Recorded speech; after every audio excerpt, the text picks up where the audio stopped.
Okay, so now बात करेंगे यहाँ पर अब हम एप्लीकेशन स्कोप की। ठीक है, तो एप्लीकेशन स्कोप में क्या होगा कि जब हम कोई भी एट्रीब्यूट सेट करेंगे तो वो तब तक रहेगा और तब तक हम उसको एक्सेस कर सकते हैं कहीं भी इंटायर एप्लीकेशन में, जब तक एप्लीकेशन रनिंग स्टेट में है। जैसे एप्लीकेशन क्लोज होगा वो एट्रीब्यूट्स जो है रिमूव हो जाएंगे। ठीक है, तो रिक्वेस्ट स्कोप हमने देखा, सेशन स्कोप हमने देखा, अभी हम बात करते हैं एप्लीकेशन स्कोप की।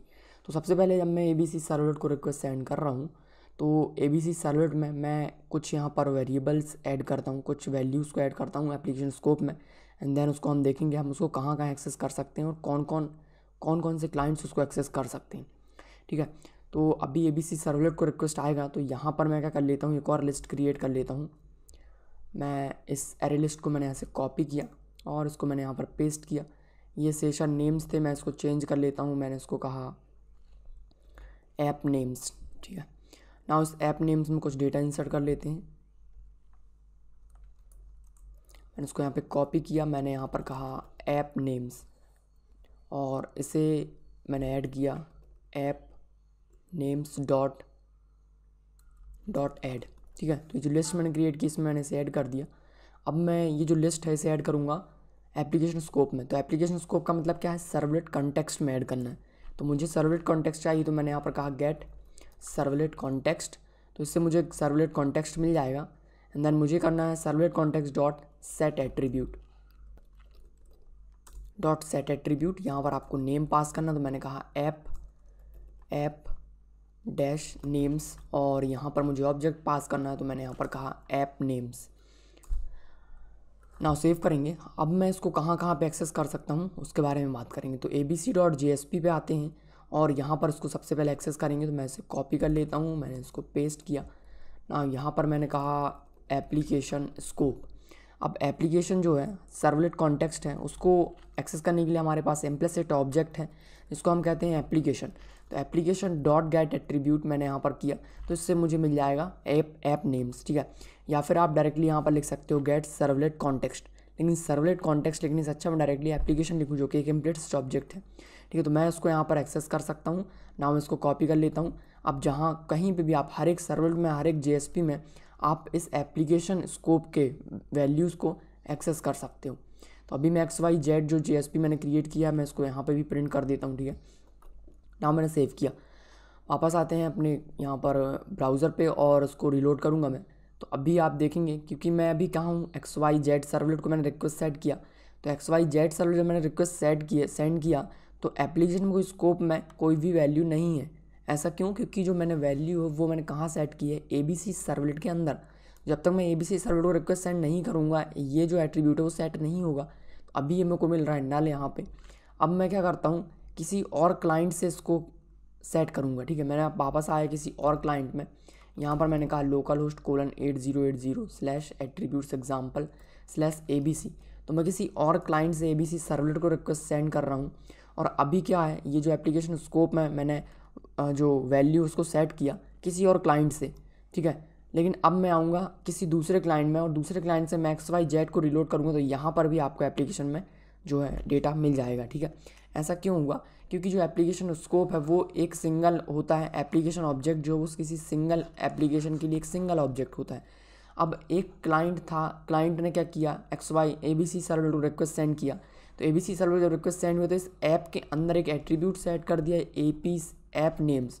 और अब दूसरे क्लाइंट ने फिर से रिक्वेस्ट सेंड किया XYZ को, तो इसने जब एक्सेस किया इस एप्लीकेशन स्कोप के ऐप नेम को, क्योंकि एप्लीकेशन स्कोप में जो एप्लीकेशन जो ऑब्जेक्ट है वो एक सिंगल ऑब्जेक्ट होता है तो उसके अंदर केवल एट्रीब्यूट जो भी हैं वो सबको एक्सेसिबल होंगे, उससे फ़र्क नहीं पड़ता कि वो कौन सा क्लाइंट है।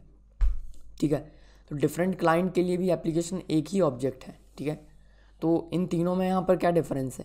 तीनों में यही डिफरेंस है कि जो रिक्वेस्ट स्कोप है उसका जो स्कोप है वो छोटा है, इससे थोड़ा सा बड़ा है। सेशन स्कोप उससे बड़ा है एप्लीकेशन स्कोप। ठीक है, तो क्या होता है जब मैं रिक्वेस्ट स्कोप की बात करता हूँ, हर एक रिक्वेस्ट जब भी कोई रिक्वेस्ट सेंड करता है तो जब भी एक रिक्वेस्ट आता है तो एक रिक्वेस्ट ऑब्जेक्ट क्रिएट होता है। क्योंकि रिक्वेस्ट ऑब्जेक्ट कब तक रहता है, जब तक इसका रिस्पॉन्स वापस क्लाइंट को सेंड नहीं हो जाता।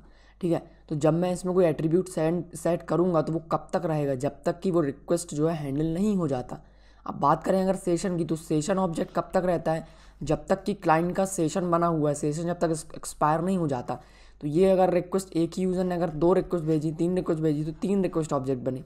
लेकिन अगर एक ही क्लाइंट ने 3 रिक्वेस्ट भेजे पर सेशन ऑब्जेक्ट एक ही बने, ठीक है, 3 रिक्वेस्ट भेजे पर सेशन ऑब्जेक्ट एक ही बने। अब मल्टीपल क्लाइंट्स आए हैं, मल्टीपल क्लाइंट्स कितने भी क्लाइंट आ जाएं, जो एप्लीकेशन स्कोप है, एप्लीकेशन जो ऑब्जेक्ट है वो केवल एक ही होता है। जितने क्लाइंट होंगे उतने सेशन होंगे, लेकिन कितने भी क्लाइंट हो जाएं, जो एप्लीकेशन है वो एक ही होता है, ठीक है। और हर एक क्लाइंट का जो रिक्वेस्ट है वो मल्टीपल रिक्वेस्ट हो सकती हैं, लेकिन मल्टीपल रिक्वेस्ट ऑब्जेक्ट भी होंगे। तो यहाँ पर आप जब समझ रहे होंगे कि जो रिक्वेस्ट स्कोप में जो मैं एट्रीब्यूट सेट करता हूँ वो तब तक रहेंगे जब तक कि रिस्पॉन्स हैंडल नहीं हो जाता। सेशन स्कोप में तब तक रहेगा जब तक कि क्लाइंट का सेशन एक्सपायर नहीं हो जाता। और एप्लीकेशन स्कोप तब तक रहेगा जब तक कोई एप्लीकेशन बंद नहीं हो जाता, ठीक है। तो जो एप्लीकेशन में मैं कोई भी एट्रीब्यूट सेट करता हूँ वो पूरे एप्लीकेशन में कहीं पे भी आप उसको एक्सेस कर सकते हैं। अब एप्लीकेशन स्कोप में आप क्यों सेव करते हैं इन्फॉर्मेशन, ये क्वेश्चन आता है। अब क्या होता है, जब आपका एप्लीकेशन स्टार्ट हुआ तो क्या होगा, मान लीजिए जो एक फॉर्म हमने क्रिएट किया हुआ है, फॉर्म में जो सिटी की जो लिस्ट दिखाते हैं हम यहाँ पे ड्रॉप डाउन में स्टेट की लिस्ट दिखाते हैं, तो ये हर एक यूज़र के लिए सेम होता है। तो मैं इसको बार बार डेटाबेस से लेके ना आऊँ, तो इससे अच्छा क्या है, मैं इसको एप्लीकेशन स्कोप में सेट कर दूँ, और जब जब ये फॉर्म रेंडर होगा तो मैं इसे यहाँ पर एप्लीकेशन स्कोप से निकाल के इसको दिखा सकता हूँ, क्योंकि ये वन टाइम प्रोसेस है। सिटी और स्टेट तो हमें इसे एक बार दिखाना है। तो यहाँ पर मैं एप्लीकेशन स्कोप का यूज़ करूँगा कोई ऐसी इन्फॉर्मेशन को रखने के लिए जो इंटायरली एप्लीकेशन में हमेशा यूज़ होनी है और मुझे वो चेंज नहीं होनी है। तो उसको एक बार मैं लाके एप्लीकेशन स्कोप में सेव कर दूँ, उसको बार बार पेज में दिखाऊँ। अब सेशन स्कोप की बात करना, सेशन में आप कौन सी इन्फॉर्मेशन रखते हैं, किसी एक यूज़र से स्पेसिफिक जो यूज़र की जो इन्फॉर्मेशन है उसको आप रखेंगे। जैसे कि यूज़र का ऑब्जेक्ट रख दिया, यूज़र से रिलेटेड जो कार्ड की इन्फॉर्मेशन है वो रख दी। अब रिक्वेस्ट स्कोप की बात करूँ तो रिक्वेस्ट स्कोप में आप कौन सी वैल्यूज़ को सेट करेंगे, रिक्वेस्ट स्कोप में वो करेंगे जो आप एक रिक्वेस्ट को हैंडल करने के लिए ज़रूरत है। जैसे एक सर्वलेट को रिक्वेस्ट आपने पास की, उसे दूसरे सर्वलेट को पास करना है डेटा के साथ, तो वो जो रिक्वेस्ट में जो आपने एट्रीब्यूट सेट की है वो रिक्वेस्ट को आप किसी एक सर्वलेट को और जेएसपी को पास करने के लिए यहाँ पर एट्रीब्यूट को सेट करते हैं, ठीक है। अब ना बात करेंगे पेज कॉन्टेक्स्ट की। पेज जो स्कोप है, पेज स्कोप में हम कैसे वेरिएबल्स को वैल्यू सेट करते हैं और उसको यूज़ कहाँ पे करेंगे, और वो कब तक हम और उसको कहाँ तक एक्सेस कर सकते हैं, इसके बारे में देखेंगे नेक्स्ट वीडियो में।